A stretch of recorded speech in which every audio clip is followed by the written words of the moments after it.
El estudio del Devachan es muy importante desde el ángulo esotérico por muchas razones. Primero, porque no puede existir un conocimiento claro, esotérico, de la vida post-morte, o después que el alma ha dejado el cuerpo físico, después del fenómeno de la muerte.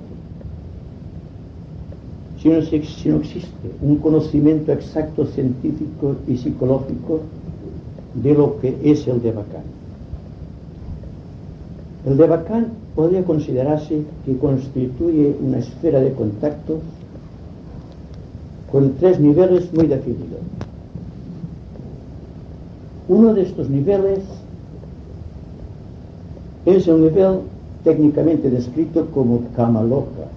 Kamaloka significa en sánscrito lugar del deseo o lugar donde se criba el deseo. Hay después el estado propiamente dicho de Devachan y después un estado devachánico deprimente porque pertenece puramente al mago negro, pero que también tiene su importancia en un estudio esotérico. Al hablar del Devachan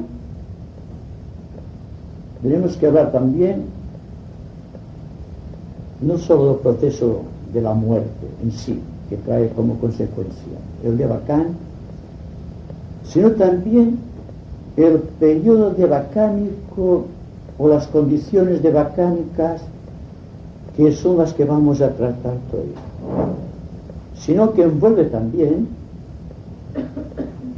la existencia después del Devachan,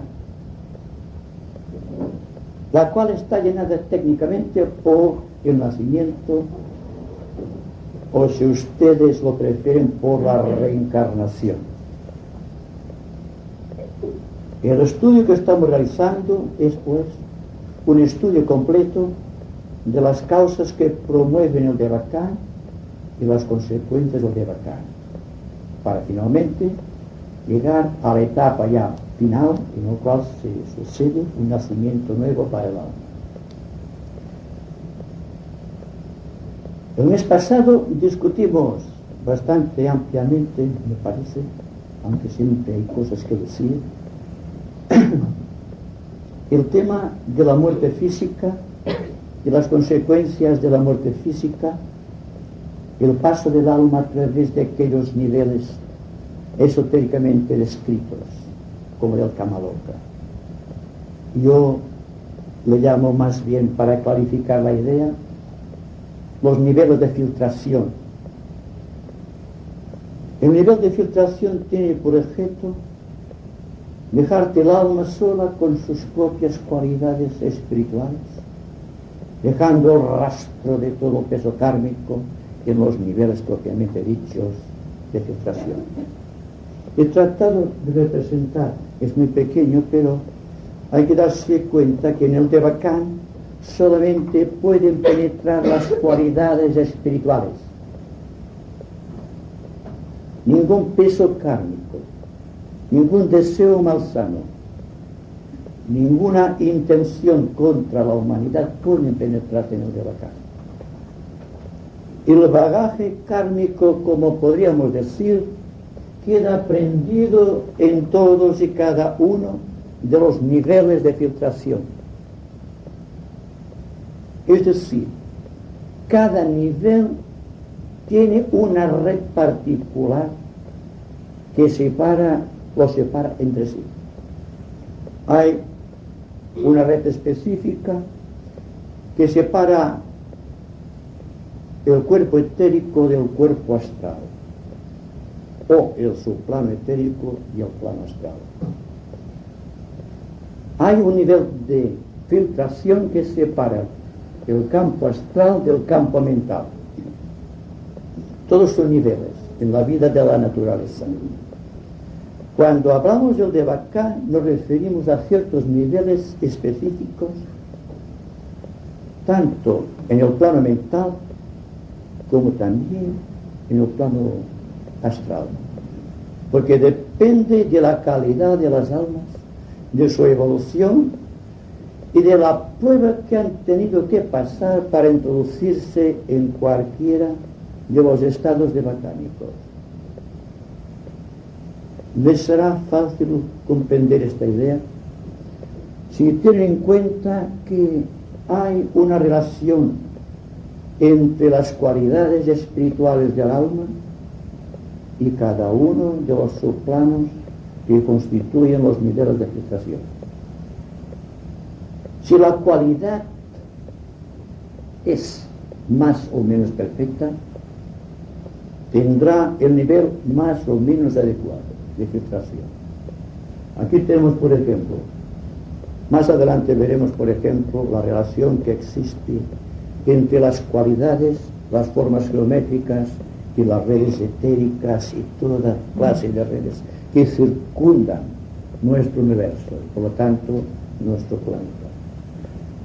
Hay que tener en cuenta, pues, que la calidad de nuestra vida está en relación directa con un subplano que son en plural las antesalas del devacán. Cuanto más condensada sea la cualidad, paradójicamente, menos espacio ocupa. Entonces, le es fácil introducirse a través de las formas geométricas en vacío que constituyen estas redes y pueden pasar fácilmente por estos, llamemos, agujeros etéricos al nivel siguiente. Aquí lo tengo. Siempre será más pequeña la cualidad que el agujero de la red por donde tiene que pasar la cualidad. Utilicen ustedes la imaginación y les será fácil comprender el proceso en toda su extensión y en toda su profundidad. Entonces, conociendo esto, sabremos inmediatamente cuál es el nivel devacánico que le corresponde a cada persona, habida cuenta que existe una relación magnética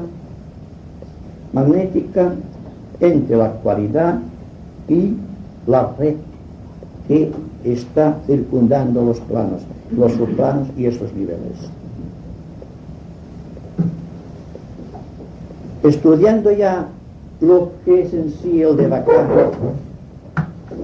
vamos a considerar, para que sea más comprensible, la relación que tiene cuanto estoy diciendo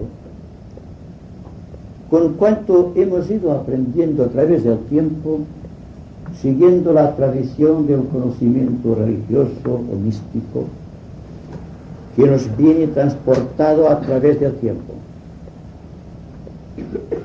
El Kamaloka, técnicamente descrito y aplicado simbólicamente, es el purgatorio de los cristianos.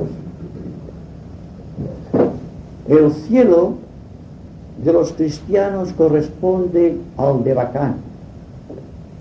Y ahí que en lenguaje místico al devacán también se le llama el cielo devacánico. La cualidad que permite penetrar al alma en el devacán, en el nivel que le corresponde. Si esto es el devacán con sus múltiples niveles, suponiendo que sea el devacán astral, verán ustedes que dentro de este devacán astral hay muchas esferas, cada cual con su tinte particular, con su propia magnitud o extensión y también con su radiación, que no se ha puesto, pero que hablaremos también de lo que podríamos decir la radiación devacánica. La condición devacánica está impuesta por tres factores que voy a enumerarles. Primero, por el intenso deseo de vida del alma de experimentar en el mundo de las formas. Esta intensidad de vida en torno a lo que es el deseo crea la magnitud de la esfera.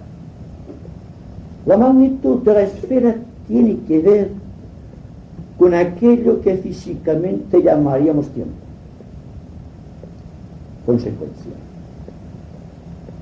A mayor intensidad de deseos humanos, mayor magnitud de la esfera de Bacánica. Corresponde a la etapa de experiencia de la personalidad. Hay también el factor cualidad.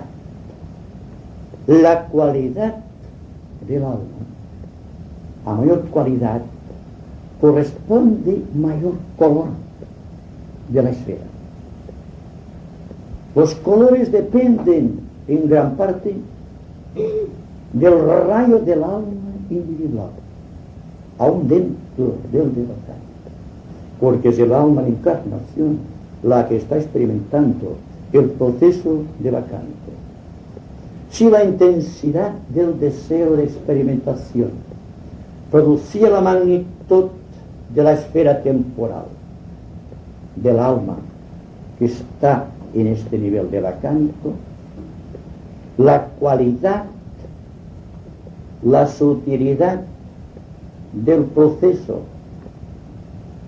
espiritual de las almas encarnadas en cuerpos queda circunscrita dentro de esferas luminosas de colores radiantes.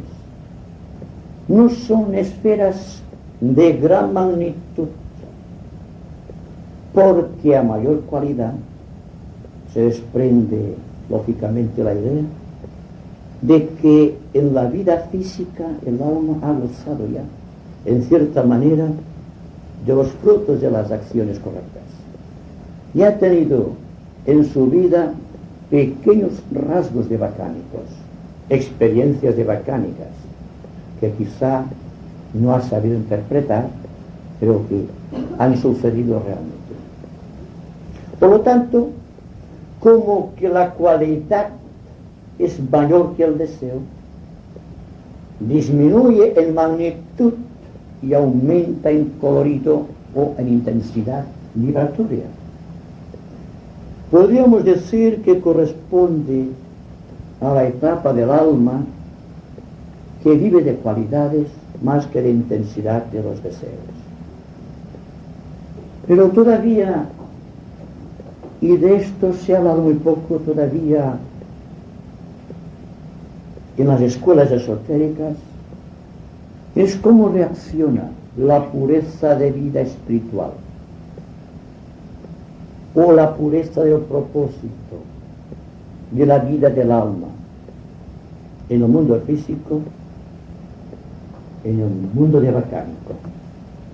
Podríamos decir que a la cualidad, cuando se le añade la intensidad espiritual del propósito, que suele manifestarse en pureza de vida y en dedicación a la humanidad, tenemos una esfera que desdichadamente no puede ser dibujada como las demás, porque tendríamos que dibujar la transparencia, la intensidad de colores, que todavía ningún artista de la tierra ha logrado concebir y menos expresar. Constituye lo que el maestro llama las esferas de contacto causal dentro del devacán. Es interesante comprender el proceso para que vean que aún dentro de las limitaciones devacánicas existe este proceso intermolecular, podríamos decir, de una intensidad vibratoria tan profunda y trascendente que se manifiesta en radiación magnética. Cambian constantemente las condiciones devacánicas en cada esfera. Por ejemplo, si utilizamos la clarividencia causal, es decir, si pudiésemos observar el devacán desde los planos superiores de la mente, asistiríamos a procesos muy singulares, curiosos y particulares, porque veríamos cuáles fueron realmente los sueños, los propósitos y las cualidades de las almas que vivieron en un cuerpo y que luego, siguiendo la ley, tuvieron que abandonarlo tras el proceso de la muerte. Lógico es comprender que una esfera creada por la intensidad fogosa de los deseos de experiencia tendrán una duración mayor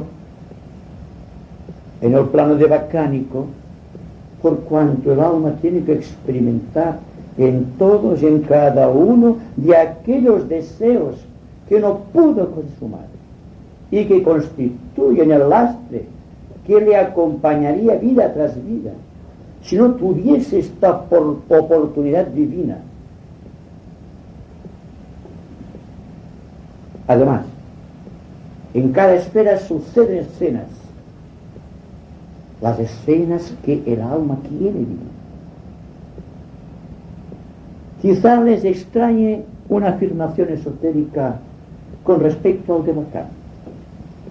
Y es que en el Devacán no existe karma. O si pudiésemos hablar de karma, hablaríamos de un karma total que abarque a la humanidad entera. Pero como individualidades, como alma inmersa dentro de una esfera que la propia alma ha creado, sea por la intensidad de los deseos de experiencia, por la calidad de su vida o por la intensidad de su propósito espiritual, todo cuanto está viviendo dentro de esta esfera es una realidad más importante todavía que esta realidad que estamos tocando constantemente a través de nuestro cuerpo físico y a través de todas y cada una de nuestras percepciones. Entonces, introduciéndose el clarividente, utilizando ciertos procedimientos iniciáticos en cualquiera de las esferas a las cuales está el alma experimentando, se producen acontecimientos dentro de la esfera que el observador atento puede percibir y puede concretar después, si tiene cuerpo físico, en su cerebro físico. Y si no, queda condensado para siempre jamás en este archivo histórico eterno de los átomos permanentes. Es posible introducirse entonces, salvando por este procedimiento iniciático la intimidad del alma dentro de la esfera de bacánica. Y se ve al alma precisamente tal como ella hubiese querido vivir en el plano físico. Es muy fácil así que el pobre e indigente esté viviendo una vida opulenta dentro de los límites impuestos por la ley. Hay siempre un condicionamiento a pesar de la realización de todos los sueños. La persona que mucho amó a una persona y por efectos kármicos fue rechazada por aquella persona, ha dejado un morbo dentro de su alma. Y este morbo se traduce en un intenso deseo de consumación de aquel amor. Vemos entonces que aquella persona crea su amor y la persona amada a la medida de su propia evolución y a la medida de aquello que hubiese querido vivir. Personas, por ejemplo, de tendencias místicas muy profundas, a quienes la vida les negó el derecho a utilizarlas allí realizan plenamente esta experiencia mística. El músico frustrado, el poeta que tenía la rima en su corazón pero que jamás pudo expresarla, cualquiera de los artistas que sintieron el arte pero kármicamente no pudieron realizarlo, allí lo tienen completo. El músico, el pintor, el artista y poeta, el músico, viven plenamente aquella vida que hubiesen querido vivir. Sin lucha, sin precipitaciones, sin tiempo, hablando quizá paradójicamente, porque el tiempo, tal como lo conocemos físicamente, no reza para el Devacán. En el Devacán el alma tiene la edad que precisa para llevar a cabo totalmente su experiencia. No envejece. Envejecen solamente los deseos, porque se van consumando. Cada una de las esferas devacánicas es en su totalidad lo que está sujeto al tiempo. Así que cada una de las esferas, ya sea la esfera de magnitud temporal, podríamos decir, la creada por la intensidad de los deseos de experiencia, como aquellas creadas por la calidad de vida de las almas, o aquella radiación magnética dentro de una esfera luminosa inconcebible, que concentra en sí el espíritu de resolución del alma, o el propósito espiritual y la pureza inmaculada de su vida. Cada una de las 4 etapas que condicionan la vida de cualquier ser humano, por ejemplo, la infancia, la juventud, la edad madura y la vejez, están retratadas esas edades en la esfera, en cada una de las esferas. Es decir, que a medida que pasa el proceso, el tiempo se manifiesta, por ejemplo, en que la magnitud de la esfera se va reduciendo en el caso de las personas que buscaron una experiencia, digamos, en el mundo de los deseos. Y la esfera está siempre en los niveles inferiores, actualmente, del plano astral. Y a medida que transcurre el proceso devacánico, la calidad que da vida a esos colores hermosos del alma, también, sin perder su tonalidad, se van haciendo cada vez más transparentes. Lo mismo sucede con la esfera inconcebible devacánica, dentro de la cual se agita un alma, un propósito inmaculado de vida. Después de que Madame Blavatsky hubiese introducido la idea de la jerarquía, la asistencia de los maestros y el proceso que daría vida a los discípulos que ahora han surgido de la nueva era, el Devacán era considerado una vaguedad. A medida que transcurren las edades, a medida que pasa el tiempo, la mente se va introduciendo en valores absolutos dentro del conocimiento esotérico. Ahora podemos decir que la semilla que sembró Madame Blavatsky ha dado su fruto.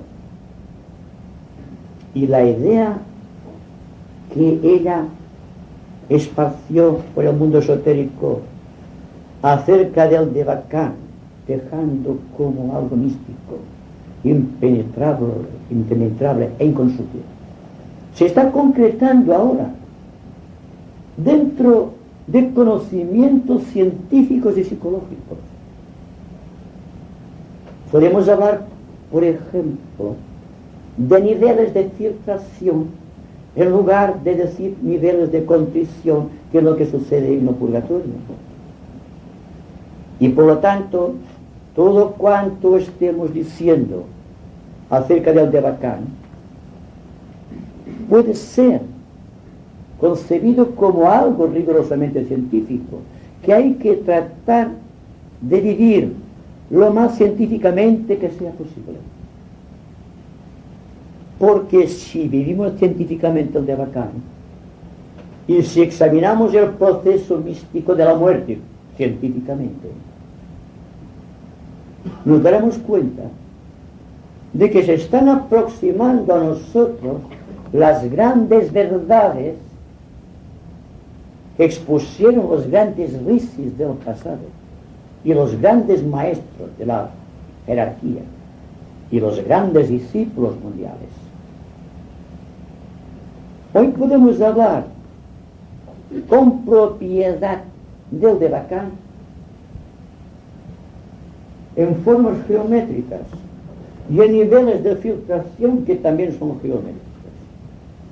Y por lo tanto, habida cuenta que estamos entrando en una era rigurosamente científica, como es la era de Acuario, cada vez nos daremos más cuenta de la realidad trascendente del Devacán en nuestra vida, y como que aquí, ahora, estamos fraguando el Devacán, y que por lo tanto estamos trabajando para el futuro. Es interesante tratar de ver clara esa situación devacánica. Por favor, no tengan miedo a la muerte. Si ustedes hubiesen gustado siquiera un solo momento la bienaventuranza devacánica, no temerían morir, tampoco precipitarían su muerte, pero verían la vida bajo otra perspectiva, porque se nos ha hablado constantemente de los señores del karma, de este proceso de justicia que está realizándose por doquier. Pero se nos ha hablado muy poco de la dicha devacánica, que trasciende todas las dichas efímeras de este mundo. Cuando hemos tenido un sueño que nos ha colmado de plenitud o de belleza y de equilibrio durante el sueño, esta experiencia no tiene, por grande que sea, nada que se parezca al Devacán. Cuando ustedes están dentro de una intensa alegría provocada por las circunstancias kármicas, por los amores que les están envolviendo constantemente, no podrán gozar nunca de la plenitud devacánica si creen que esto es la finalidad que aguarda a todos, la alegría mundana y los falsos afectos que brindan las personas las unas a las otras. Y los antiguos misterios atlantes, sin embargo, había grandes alusiones al Devacán. Y entonces, en cierta iniciación, se le preguntaba al candidato: ¿hay color más blanco que el de las nieves sempiternas de las altas montañas? Y el discípulo tenía que responder: oh maestro, sí. Es el de la conciencia del hombre justo. Y el hierofante continuaba preguntando: dime, oh discípulo, ¿hay color más negro que el carbón dentro de las entrañas de la tierra? Y el discípulo respondía: sí, maestro, la conciencia del malvado. Y finalmente, como vínculo de relación, le preguntaba el discípulo al maestro: dime, maestro, ¿cómo puedo llegar yo a la blancura sempiterna de las altas montañas? Y el maestro le decía entonces, que constituye un secreto iniciático: en la conciencia de la duda, oh discípulo mío. La duda es la que tiene que liberarte del impedimento de la acción incorrecta. Hay una duda que viene a ser como la aurora que precede al día. Y el maestro le decía: pero atiende, discípulo mío, que hay una duda, una incerteza profunda que nace del crepúsculo que precede a la noche. Pues bien, la conciencia de la duda es el Kamaloka. La conciencia de la duda es el purgatorio, si ustedes prefieren ese término. La conciencia del Devacán es la blanca nieve de las altas montañas.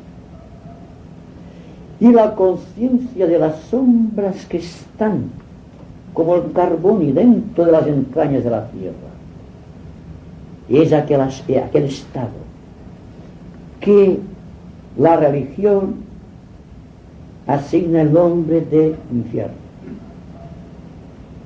Y ahora podemos hablar del infierno tal como lo concibe el esoterista. Y el esoterista reconoce primero el Kamaloka, luego el Devacán, el aspecto superior. Pero hay un estado que corresponde al mago negro y se le llama el estado de Avicii. Avicii igual a infierno, Devacán igual a cielo, purgatorio igual a Kamaloka. Tenemos un cuadro completo de analogía, porque la religión tiene misterios muy profundos a desarrollar y a enseñar, pero los guarda celosamente, porque nadie tiene que saber más que el sacerdote, y nadie tiene que saber más que aquello que está a las fronteras del dogma. Por lo tanto, repito, aguarda un Devacán muy triste, si podemos decirlo así, a aquellos que hasta aquí han adulterado la verdad de los principios místicos y religiosos de todos los tiempos. En todo caso, tendrá que cumplirse la ley, sabiendo siempre que la ley es justa.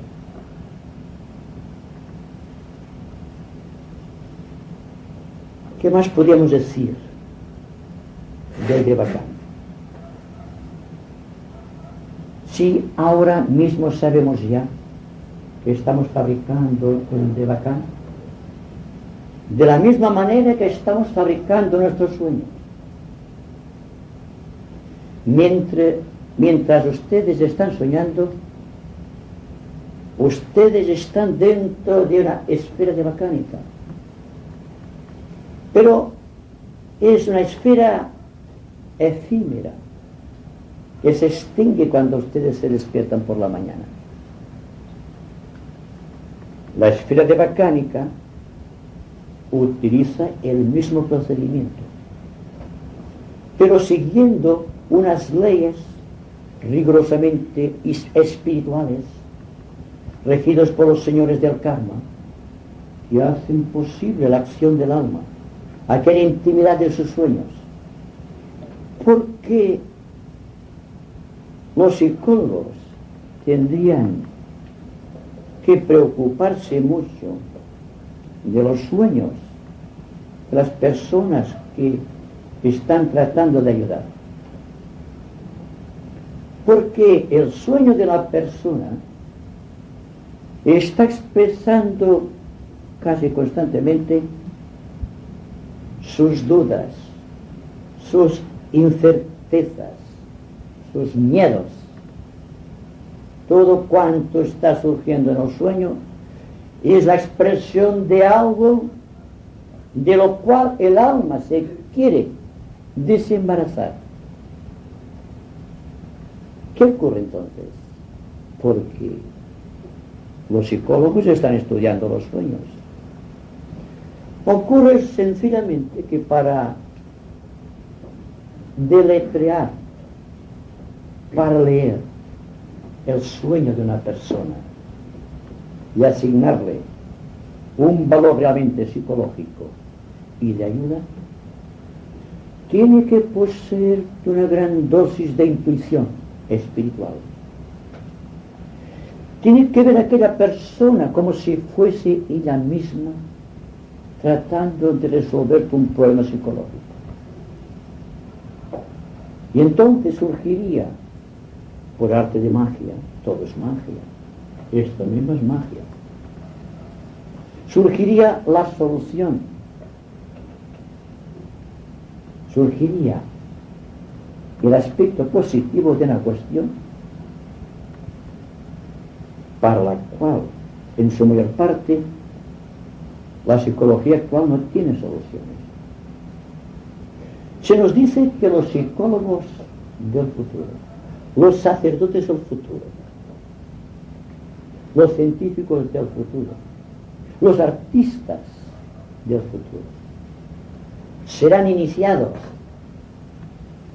en las ciencias ocultas, serán verdaderos magos blancos y por lo tanto trabajarán de acuerdo con la ley y verán estas cosas solamente enfocando su vida y su vista interna en la vida de las otras personas, tratando no de retrocederte en el tiempo buscando una causa ignorada, como se hace todavía psicológicamente, sino viendo la persona tal cual es en el presente, con todos sus problemas, dudas, temores y aflicciones. Entonces se establecerá una mística unión entre el psicólogo y la persona a la cual se trata de ayudar, o entre el verdadero sacerdote y el fiel o creyente de no importa qué religión. Habrá una composición de lugar tan extraordinario que automáticamente toda la esfera de Bacánica en su totalidad, que constituyen los sueños de toda la humanidad, serán liberando la acción correcta. Quizá les estoy hablando de la quinta ronda, pero tengo interés en repetir, y esto lo digo muy a menudo, que para el hombre o la mujer, el ser humano, que realmente quiera avanzar en el proceso de la evolución, lo puede hacer porque la ley, el propósito, la vida y la fuerza le acompañan. Es decir, que podríamos hablar, antes de terminar, del caso de aquellas personas que se esfuerzan realmente para conquistar no un lugar en la vida, sino para conquistarse a sí mismo la acción.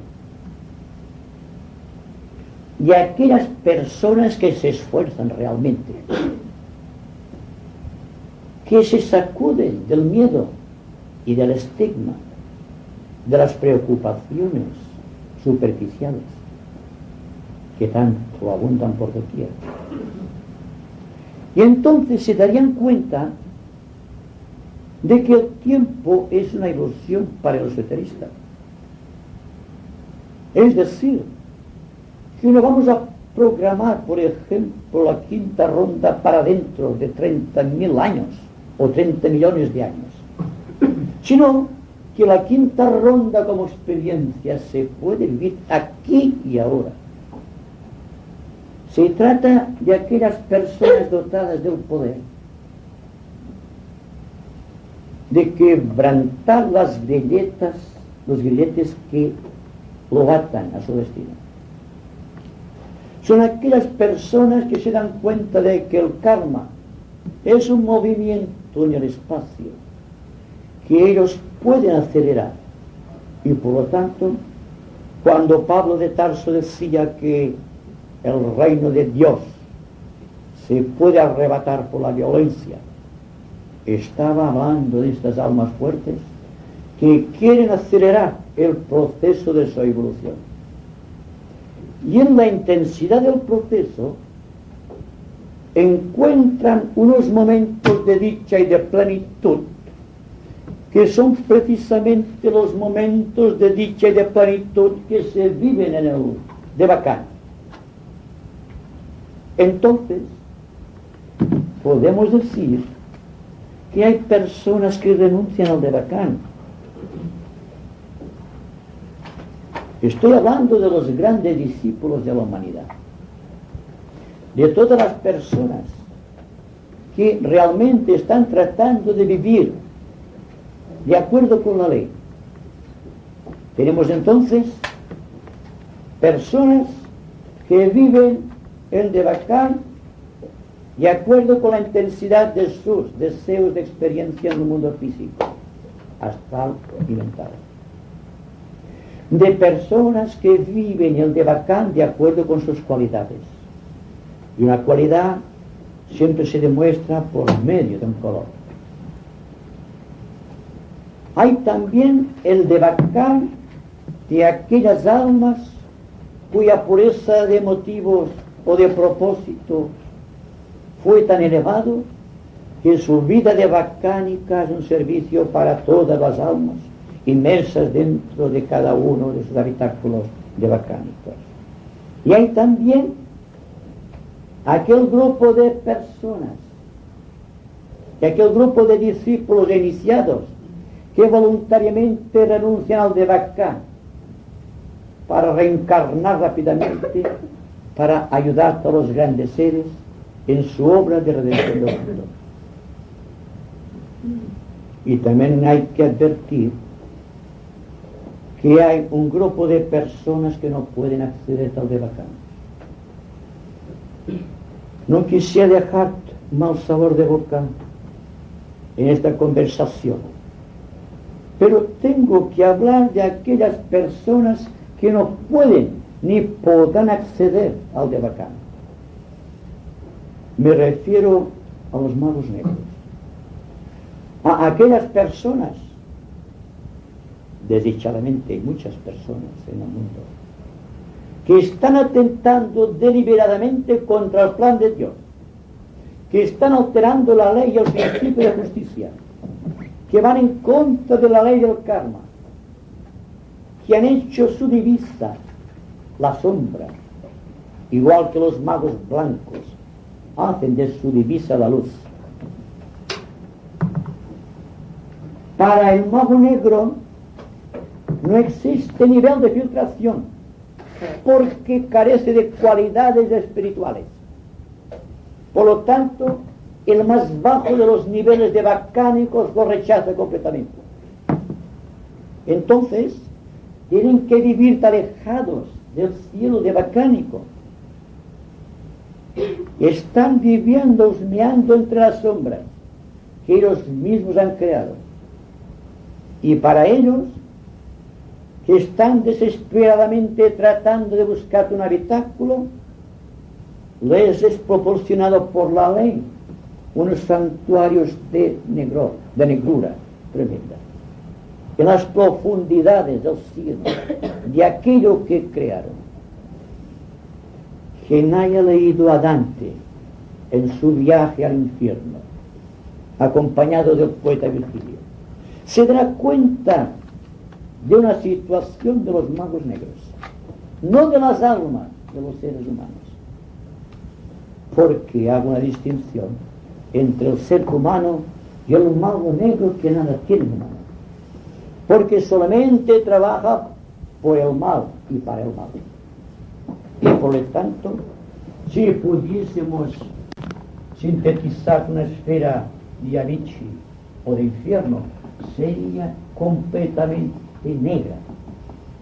Y la magnitud sería por las almas más intensamente predispuestas al mal y por lo tanto más dispuestas para el temor, la tristeza y la desesperación.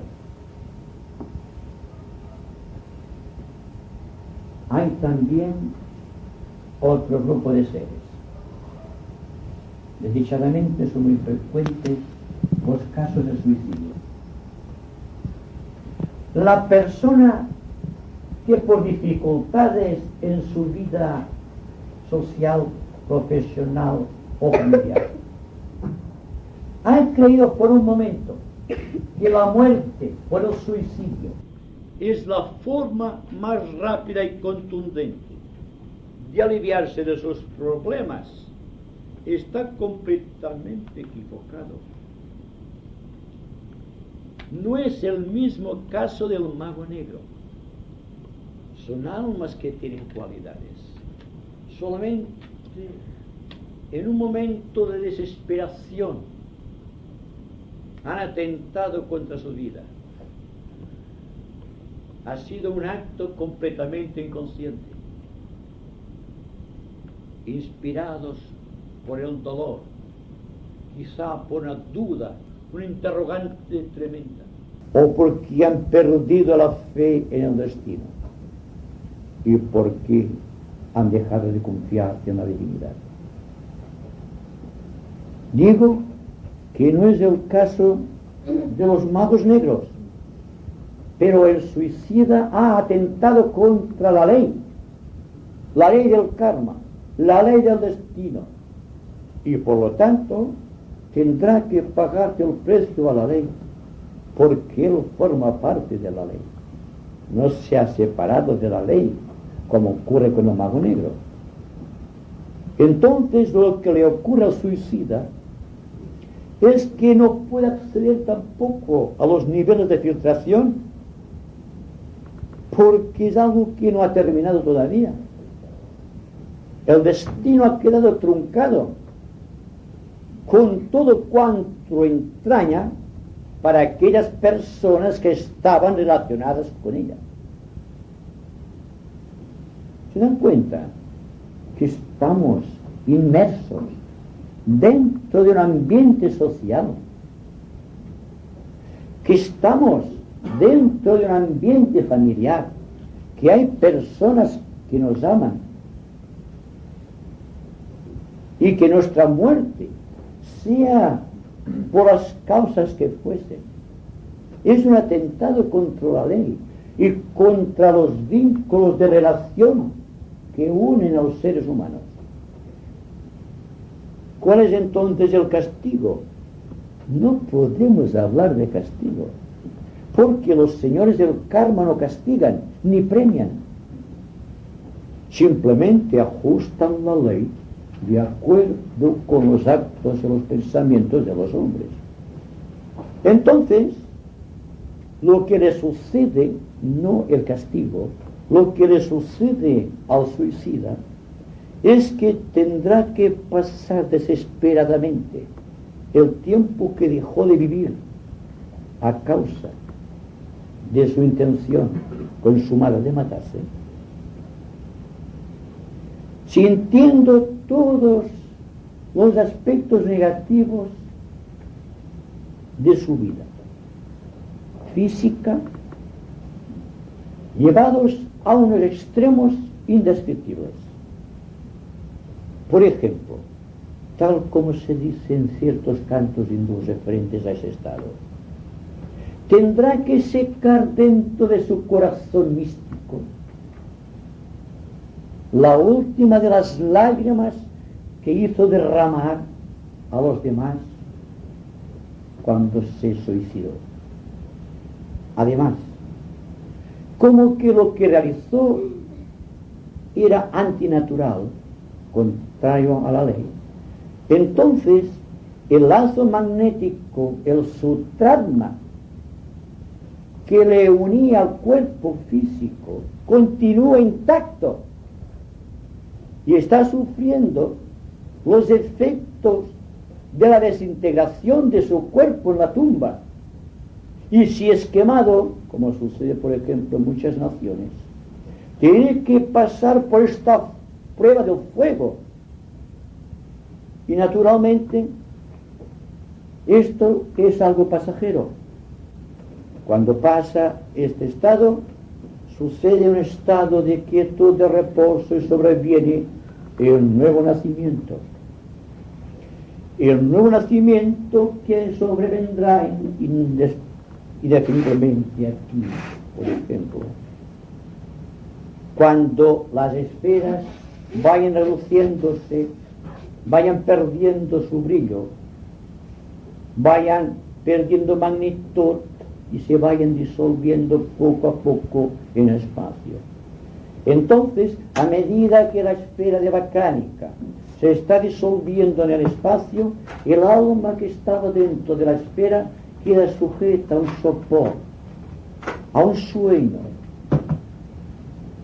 en un reposo absoluto, y queda situada en cualquier nivel del plano al cual se hizo merecedor, esperando la hora del nuevo nacimiento. Y para hablarles del nuevo nacimiento o el proceso de la reencarnación, esperaremos el próximo mes. Será la tercera etapa de este camino, el del nacimiento, el del Devacán y después el del nuevo nacimiento. Y ahora, si algo no ha quedado suficientemente claro, podríamos quizá extenderlo algo más.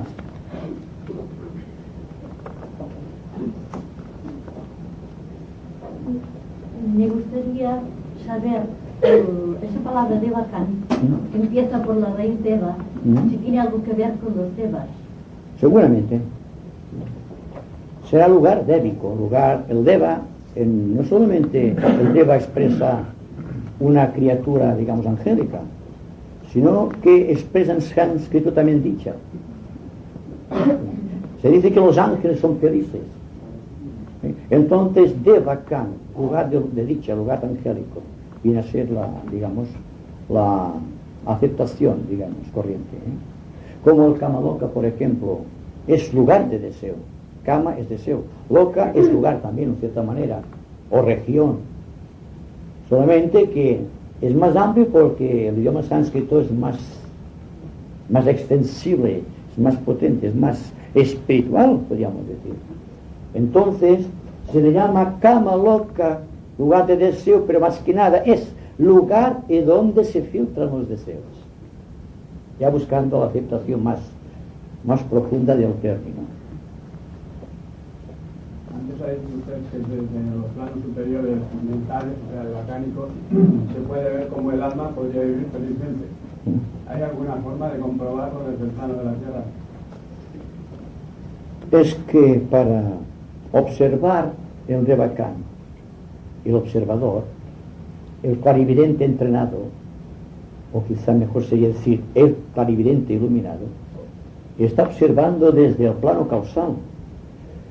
El plano causal es el tercer subplano, empezando desde arriba del plano mental. Es el lugar donde tenemos el alma o el ángel solar. Pero cuando se trata de una observación realizada por un maestro, El maestro puede observar el proceso desde el plano lúdico, utilizando otros métodos indescriptibles de observación. Pero todo cuanto estamos diciendo aquí ha de ser aceptado de una manera muy específica. Ante todo, ustedes deben estar pensando de que están en el cama loca en este momento, tratando de discernir una cuestión. Si lo que yo digo es cierto, ustedes deben sentir dentro del corazón la aquiescencia o la duda, o el rechazo. Pues bien, yo siempre tengo interés en repetir, porque es muy interesante, que no hay que rechazar ciegamente y que tampoco hay que ciegamente aceptar. Hay que dudar, pero una duda tan inteligente que todo cuanto se dice aquí, sin aceptarlo ni rechazarlo, se convierta en una hipótesis mental sobre la cual la mente pueda trabajar. Si queremos saber las potencialidades que existen en el ser, sus predisposiciones de bacánica, si ustedes me lo permiten, tendrán que estar tan atentos a este proceso, a esta interrogante tremenda, que les impone la propia vida, que sepan en cualquier momento del tiempo y en cualquier lugar del espacio dónde está la verdad, dónde está la luz y cuáles son las sombras de las cuales debemos apartarnos. Ver estas cosas implica haber alcanzado al menos la segunda iniciación y contemplar el proceso desde el plano causal. Y esto difícilmente se encuentra un ser en el plano físico que pueda tener esta visión tan extraordinaria de los acontecimientos de bacánicos.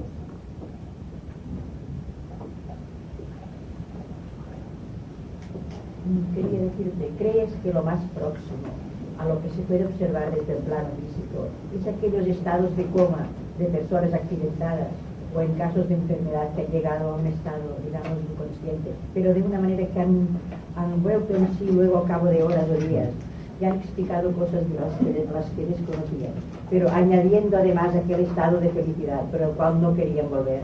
¿Puede tener esto algo de aproximación a lo que queremos los estados del alma en el plano de bacánico? Solo muy débilmente. Muy débilmente, pero sí. Voy a explicar. Todas las personas que han estado en peligro de muerte,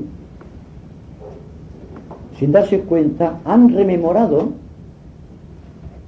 han recapitulado, han pasado rápidamente por los niveles de filtración y se han encontrado con los guardianes de los niveles, que son entidades angélicas de tremenda virtualidad espiritual.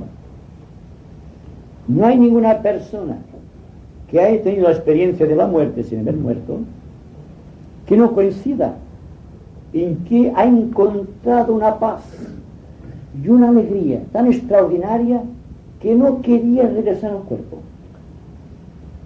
Y sin embargo, estos son una pequeña antesala de bacán. Solo parecidos lo que implica el cielo, este cielo de delicias y felicidad que conjuntamente estamos estructurando mediante los actos correctos de cada día. Hay que ser prácticos en la acción, entonces, y estamos preparando la liberación del ser. Pero la liberación del ser tiene tantos y tan extraordinarios matices que hay que tratar de sintetizarlos en una acción definida y correcta. Por ejemplo, la actividad de la mente cuando está expectante está introduciéndonos donde bacán. Cuando ustedes están silenciosamente expectantes, cuando son muy atentos, ustedes han dejado de pensar en ustedes mismos. En el momento en que ustedes dejan de pensar en el pequeño yo, el que crea la perturbación ambiental, automáticamente se sienten lanzados a un estado que desconocen, a un estado de plenitud, de dicha, de felicidad. Pues bien, también es una pequeña antesala del Devacán o del cielo. Solamente tienen que abrir los ojos para ver y estar atentos los oídos para oír. Porque la verdad es solo una, aunque existan tantos y tantos caminos. Es decir, que tanto si el hombre es cristiano, budista, maometano o cualquier religión, el Devacán siempre será lo mismo, el premio de las buenas obras, la sintetización de las bellas cualidades del alma. Así queda siempre un motivo de esperanza que debe vencer totalmente el temor que nos asalta constantemente, el temor de vivir, la preocupación de la actividad que vamos a desarrollar, el temor de enfrentar acontecimientos vitales o a ciertas personas, el temor de no ser reconocidos en el mundo, el temor angustioso al mañana. ¿Qué importancia tiene esto ante la potencia del Devacán? Y sin embargo, miren ustedes si será grande el sacrificio de los discípulos mundiales, que sabiendo por experiencia lo que es el Devacán, renuncian al mismo para servir al mundo.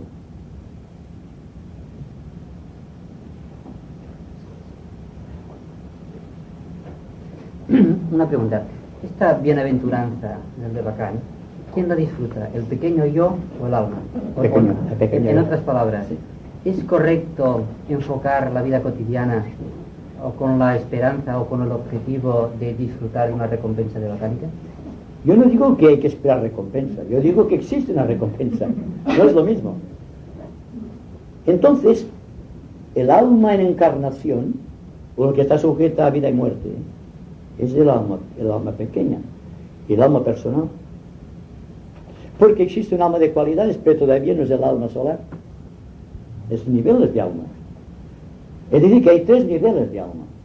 Un alma que solamente gusta de la experiencia en los 3 mundos. Y sin embargo tiene su Devacán, el más grande de todos. Hay el alma que ha adquirido cualidades determinadas del espíritu. Y hay almas que viven casi una vida espiritual en su vida, pero todavía no han alcanzado la iniciación que les permite ponerse a la misma altura del ángel solar. Resumiendo su pregunta, el ángel solar observa el destello de su vida, aquel punto de su conciencia enfocada en la batalla. Pero tu pregunta me ha dado pie para decir que existe un lazo magnético siempre que unifica el alma dentro del Devacán con el ángel solar. Eso sí que podemos decirlo. Es un hilo sutilísimo que trasciende a la esfera devacánica. Existe también la oportunidad que tienen los discípulos llevados por su maestro y después a estar sujetos a un entrenamiento específico de penetrar en esferas devacánicas para ver qué es lo que pasa en aquella situación devacánica. ¿Qué es lo que hace que el alma, dentro de su esfera, teniendo en cuenta que es un sueño del alma, que no es una realidad? Porque al ser una ilusión, utilizando la realidad iniciática, se puede penetrar dentro de la ilusión. Por lo tanto, no podemos alterar la paz devacánica, aunque quisiésemos, porque existe la intimidad devacánica. Porque estamos sujetos todavía a un mundo de ilusión. Y con este mundo de ilusión no podemos perforar ninguna esfera devacánica. Pero el maestro o el discípulo cualificado, cuando tiene cierta experiencia asrámica o ha adquirido alguna iniciación, dentro de las limitaciones de su propia vida, puede penetrar porque tiene más realidad que la ilusión tiene el campo magnético de la esfera. Puede penetrar dentro de la esfera. Es una experiencia magnética. Porque está no condicionado por la ilusión, sino que acompañado por el maestro, puede introducirse. Se hace una especie de abertura, y a través de aquella apertura u obertura puede contemplar las escenas, que son vívidas. Es como si viniese un deva, y eso sucede muy frecuentemente, y se introduciese dentro de las esferas de nuestros sueños durante la noche. Porque el deva es más puro que nosotros. Y la pureza del deva le capacita para penetrar en la impureza de nuestros sueños. No sé si me explico. Es muy interesante porque ves cómo se van ampliando las ideas. Y hay todavía cosas que quizá no se han dicho del Devacán, esperemos que vayan surgiendo también. Pero es interesante que muchas personas están angustiosamente clamando por sus deudos familiares y amigos, creyendo que están aquí ahora y que les pueden invocar. Y no es verdad. El alma está en el Devacán. Pasa cierto tiempo antes no penetra en el Devacán, en los mundos astrales. Pero cada vez, a medida que avanza la evolución de las almas, el alma misma no tiene necesidad de estar tanto tiempo en el plano astral, sino que pasa rápidamente casi al Devacán. Y lo que, insisto en lo que decía el mes anterior, cuando hay una reunión espiritista y se invocan a ciertos seres, lo que acude a la invocación es un cascarón mental o astral, y no es la persona. Y dicen, sí, nos ha dicho esto y lo otro, y nos ha dicho que en tal sitio habría esto y lo otro. Pero es verdad, porque aquel vehículo, en tanto no se haya desintegrado totalmente, es un grupo de recuerdos vividos por la persona que esté en el Devacán. Y por lo tanto, destila recuerdos de aquella sombra fugitiva que fue el alma que está en el Devacán. Y pueden decir cosas maravillosas, por ejemplo, el cascarón de Einstein, por ejemplo. Puede decir todavía cosas que quizá no dijo en vida, porque estaban en su mente, estaba impregnando su cuerpo físico y su cascarón astral y su cuerpo mental. Y esto, en tanto no esté desintegrado del todo, está emitiendo radiaciones con recuerdos. Y viene una persona, una medium, que dice, he captado por la escritura automática o a través de la mediumnidad, digamos, la introducción que se llama contacto con el alma de Einstein. Y es una ilusión.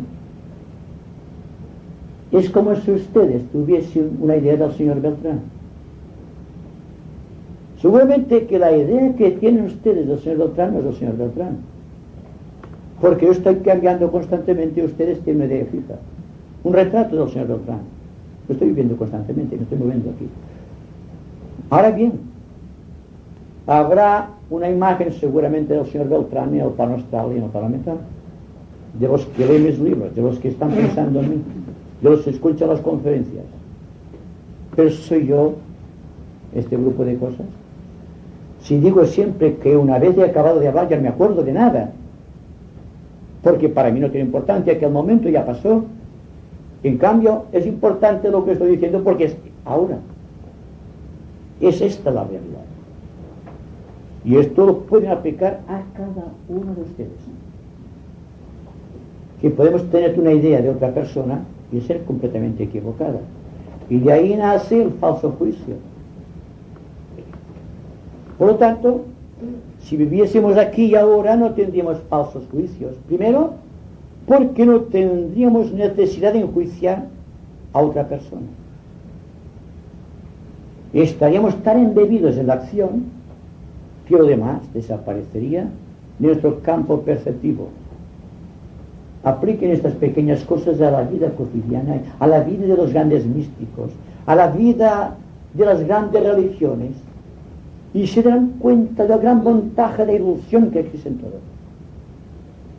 Y que resulta casi imposible derrumbar estos grandes egregores, formados a través del pensamiento, del sentimiento de tantos y tantos fieles y creyentes de las religiones o de las escuelas de pensamiento, sin darse cuenta que están manipulando algo que está muerto, algo que no está aquí, que están trabajando con cascarones de pensamiento, con cascarones de sentimientos, con cascarones de algo que fue, que existirá seguramente en los niveles acásicos, pero aquí prácticamente no ha de importarnos, porque está más allá del concepto aquí y ahora, que es permanente.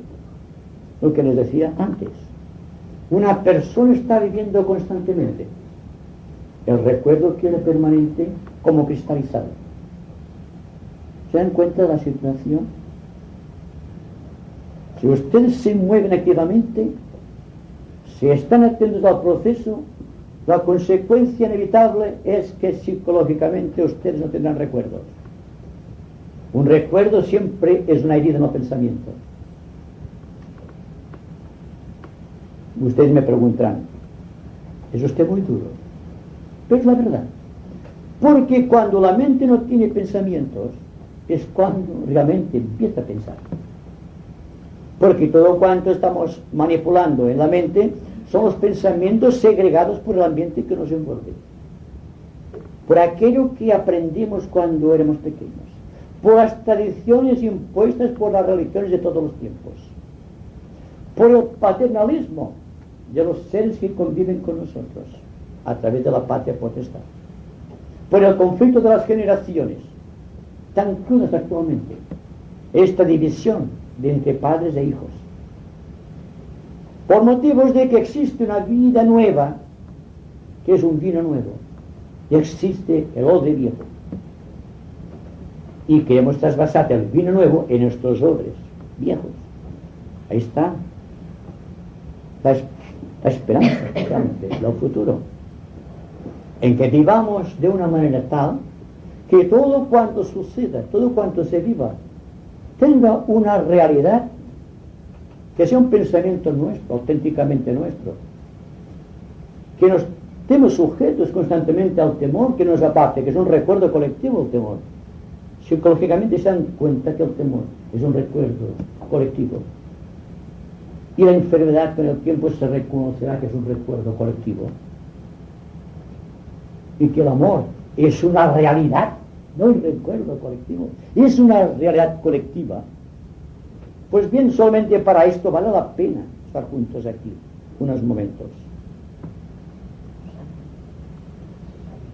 Susan. Ramón, ya con la pregunta ya quedó. Cuando ve que no dices nada, digo, bueno, ya está. Quedó contestado. ¿Los cascarones se pueden manifestar materialmente? Sí, sí. ¿Y de qué forma? Materialmente. A los ojos físicos. A los ojos de las personas que tengan cierta clarividencia. Son realidades. Ilusiones, pero para nuestros sentidos son realidades. Hay muchos problemas a resolver todavía. Y uno de los problemas que tiene que resolver la moderna parapsicología es tratar de introducirse en el campo, digamos, científico de la cuarta dimensión y de la quinta dimensión, y darse cuenta, precisamente, a base de una experimentación profunda, de lo que están investigando constantemente son ilusiones, que están manipulando recuerdos muertos, cuando la vida está en otros niveles. Vamos, está en todas partes, porque todo, cuando se analiza con esta objetividad tan precisa de la mente expectante, se convierte en una realidad, no es una ilusión. He dicho aquí algunas veces que en ciertos sectores de la jerarquía, en algunas de las ramas, se ha educado a ciertos discípulos cualificados para destruir egregores, para destruir estas formas de pensamiento, estas formas de deseo, estas formas de ilusión que provienen de las razas más antiguas y que todavía, a pesar del gran empuje técnico y la evolución científica, están todavía aquí pululando por los niveles bajos de nuestro mundo. Y por lo tanto, somos presa de todas esas corrientes de vida negativa, podríamos decir, que envuelve el planeta, creando este aura de inseguridad y de miedo que se advierte en todas las naciones, que se advierte en los individuos.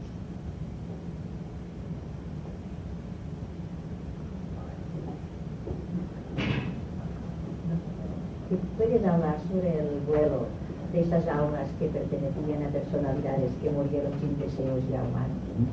Este vuelo que no pasa por el de Bacán, o sea que no pierde lo que llamaríamos tiempo, aunque en el espacio esto no tiene significado, pero que es una vida más activa, no la de quedarse estacionado, porque ya murió sin ilusión. Bueno, el caso de las almas, digamos, puras de la evolución, de estos grandes discípulos que vienen al mundo, como por ejemplo Einstein, Leonardo da Vinci, por ejemplo, Fenelón en Francia, cualquier persona que haya dado algo a la humanidad, algo tremendamente importante, han adquirido por su servicio a la humanidad, por su capacidad de discípulos, una calidad en sus cuerpos que les permite atravesar rápidamente los niveles de filtración. Después de un proceso breve de recapitulación en el plano físico, pasan rápidamente al plano astral. Surge allí una pequeña recapitulación que puede ser de segundos, puede ser de días simplemente, o poco más, y pasan seguidamente al mundo mental, y allí quedan incluidas dentro de un nivel específico en donde ya están conscientemente integradas, y desde allí contempla la humanidad bajo otras perspectivas de conocimiento, de comprensión y de servicio, que les permite continuar ayudando a la humanidad bajo la guía de los maestros. Son aquellos casos que hemos definido que renuncian al Devacán, es decir, que pasan a los niveles superiores sin pasar por el Devacán. El Devacán, a pesar de las excelencias, es siempre la morada de las almas que todavía buscan la experiencia. Existen niveles en donde las almas buscan el servicio creador.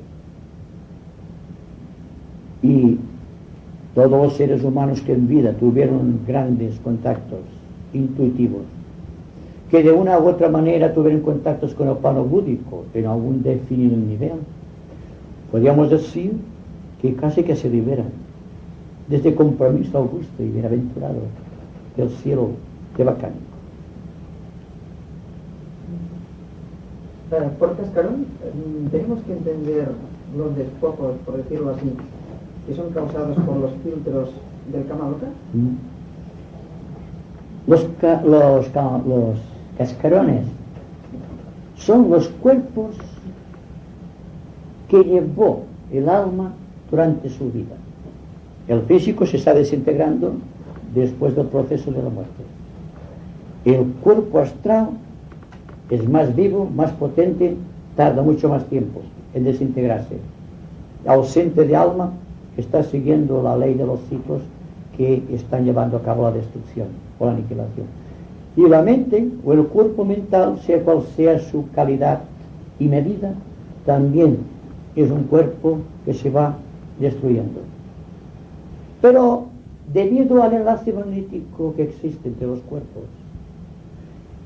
al no existir el enlace kármico que los unía al cuerpo, entonces existe una línea de aproximación astral mental de la cual el alma ni se da cuenta porque está en otro nivel. Pero cuando existe una fervorosa invocación o intencionada invocación, entonces el alma de los vivos puede comunicarse con los cascarones, no digo con el alma de los que fallecieron. Y entonces da la sensación de que aquello es una entidad, y es simplemente el vestido que llevaba la entidad. No se puede confundir a una persona por el traje que lleva. Pues la persona ha de considerar que el cuerpo es un traje que lleva y que existe otro traje más sutil, la ropa interior, podríamos decir, que es los demás cuerpos. No, es así. Entonces, ustedes se van, cuando se mueren, y permítanme, porque aunque sea gracioso, es verdad, ustedes se despojan del cuerpo, digamos, del cuerpo físico, del traje más vasto. Se despojan de lo demás, poco a poco. Entonces, el alma pasa por los niveles de filtración y queda dentro del plan de bacánico. Y por esto, lo que están haciendo muchos parapsicólogos poco experimentados es trabajar con los efectos producidos en ciertos ambientes definidos de la Tierra por estos cuerpos en desintegración. Hay que tenerlo muy presente. Si hay una persona de ustedes que está utilizando la Ouija o alguna cosa de estas, que es peligroso, porque existen en los niveles mentales y en los niveles causales, astrales, unas entidades burlonas que conocen bastante bien el sistema de electrificación de los cuerpos, si puedo decirlo así científicamente, que se pueden introducir dentro de un cascarón y apropiarse de sus recuerdos y crear una personalidad con sus recuerdos y presentarse como Dante o como Santa Teresa de Jesús, que está de moda ahora, o como cualquier persona. Y es así como la gran evolución se va extendiendo por el mundo. Pues bien, si ustedes analizan la situación, tendrán un cuadro bastante claro del inmenso trabajo que resulta para la jerarquía, la destrucción de todos esos cascarones y egregores que están aquí, que no los vemos, pero están ahí, actuando sobre nosotros. Y que nosotros solamente podemos librarnos, no rechazando constantemente con la espada, sino estando atentos a lo que tenemos delante. Desde el momento en que pensamos que existen otras cosas, la mente deja esto de delante, va buscando aquello porque es más bonito recrearse con este ambiente social que nos rodea, sin pensar que estamos cayendo en las redes de las más grandes de las ilusiones y que por lo tanto hay una incapacidad manifiesta de descubrir la verdad en tanto estemos sujetos a la ilusión ambiental. Okay. Entonces, un cascarón de estos, por lo natural, digamos, ¿cuándo dejaría de ser, de existir? ¿Cuándo se destruye realmente? Si el cascarón se desintegrara por su propia ley, sería un proceso natural, normal, El día en que se adopte por las naciones y por motivos simplemente ecológicos la destrucción de los cuerpos muertos por el fuego o por la incineración, el campo astral se verá bastante libre de egregores etéricos. Y hay muchos egregores etéricos. Si la persona ve a una persona fallecida y se cree que aquella persona es la persona, y no es más que el traje que llevaba la persona. Se le parece, naturalmente. Es su vivo retrato. Pero el esotérico, el esoterista, ve cómo se va deshaciendo etéricamente el cuerpo de aquella persona. Y ahí está el trabajo de los magos negros, que están vivificando estas sombras fugitivas para atentar contra la ley de la pureza ambiental.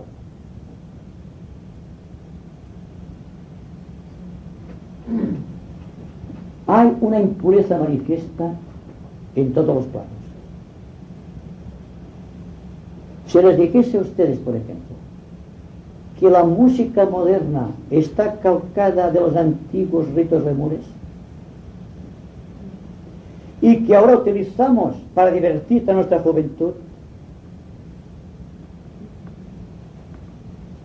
solamente para decirles lo que es la obra del mago negro, que las enfermedades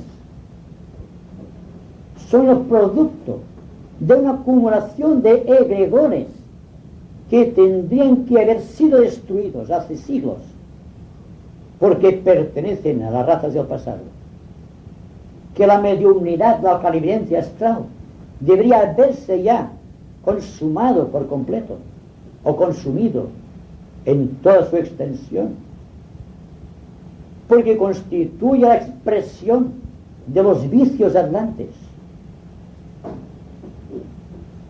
Y que ahora estemos trabajando con el pensamiento, es decir, con aquella parte del pensamiento que todavía no hemos podido consumar, y que estamos creando nuevos egregores. El día que ustedes se den cuenta de que cualquier movimiento ambiental negativo está producido por la acumulación de egregores negativos, lucharán contra ellos. La pornografía ambiental, por ejemplo, el mal del siglo descrito por la jerarquía, que está asolando a la juventud, la edad madura y hasta me atrevería a decir la vejez. Por lo tanto, todo este problema es un problema de egregores, es un problema que tenemos que solucionar lo más rápidamente que sea posible. Y esto solo se logrará viviendo de acuerdo con la ley de justicia y de misericordia. Pues que nos amamos tanto que podamos suprimir todos los males. Pues bien, en la incapacidad de amarnos tan profundamente como para destruir los egregores, luchemos al menos contra los egregores y tratemos de amar más profundamente cada día.